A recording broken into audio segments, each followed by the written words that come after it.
Olá, eleitos do Eterno, graça e paz. Seja bem-vindo aqui a mais um vídeo do nosso canal. E continuando falando sobre a vinda de Cristo. E a pergunta de hoje é: quando o anticristo vai aparecer?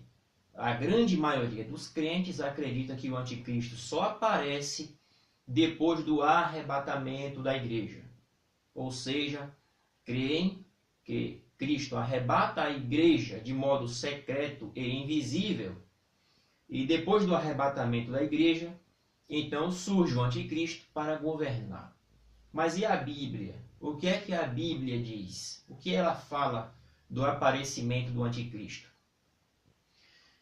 Dentro das Escrituras Sagradas, quando nós fazemos uma leitura bem apurada, respeitando a exegese do texto, o que o texto quer dizer, e sendo honestos, nós vemos que o anticristo, ele aparece com a igreja aqui na terra. E não existe isso do anticristo só aparecer depois do arrebatamento. Ok?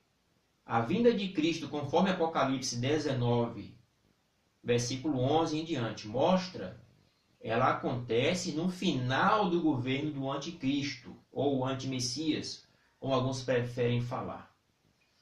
E o texto que praticamente encerra a questão, de modo simples e fácil, por intermédio do apóstolo Paulo, é a segunda carta aos Tessalonicenses, capítulo 2.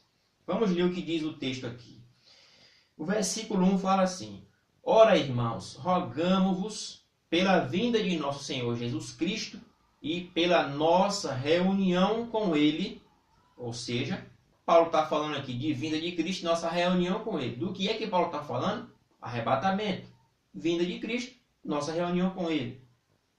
Versículo 2.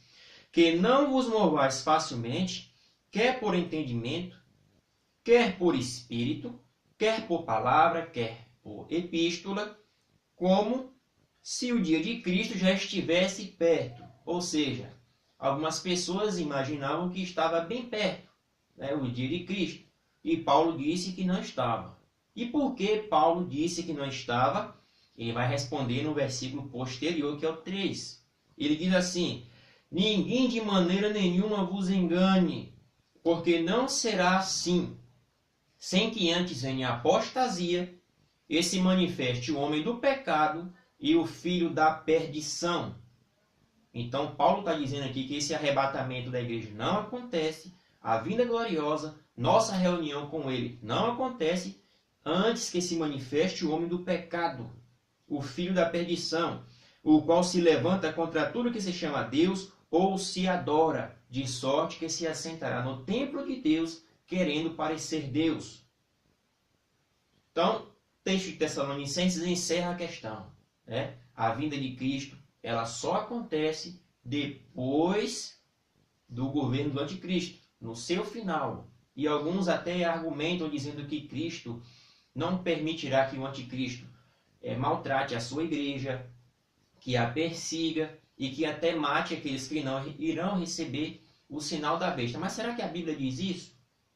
Será que as Escrituras dizem isso?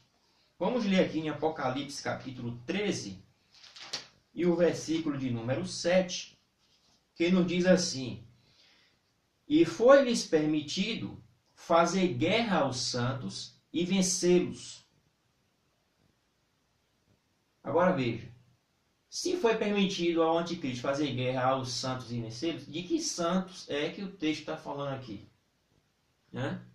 Foi-lhe dado poder sobre toda tribo, língua e nação. O anticristo vai fazer guerra e vencer que santos no seu governo?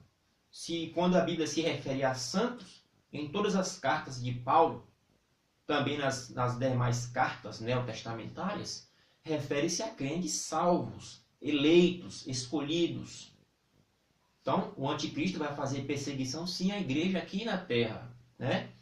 Inclusive, o texto de Apocalipse 13, versículo 7, ele é paralelo perfeito com Daniel 7, 21, quando Daniel estava falando justamente do governo do anticristo, na sua série de visões apocalípticas. No versículo 21 do capítulo 7, Daniel diz: E eu olhava, E eis que esta ponta fazia guerra aos santos e os vencia. Se você ler todo o contexto, você vai ver que esta ponta que Daniel está falando é totalmente ligado com Apocalipse 13 e Apocalipse 17, quando fala daquela visão de animais, assim como João também teve essas visões. Portanto, a Bíblia não ensina que o arrebatamento da igreja ocorre antes da manifestação do anticristo. Nós lemos aqui justamente o contrário do que a maioria ensina.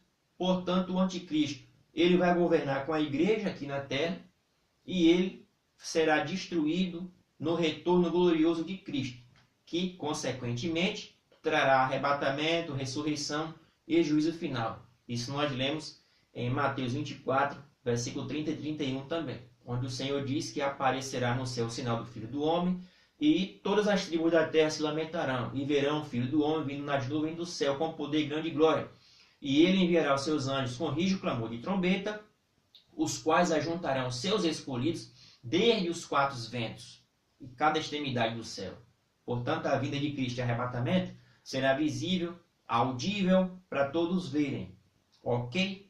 Se você gostou desse vídeo, comente, deixe seu like e inscreva-se também no canal.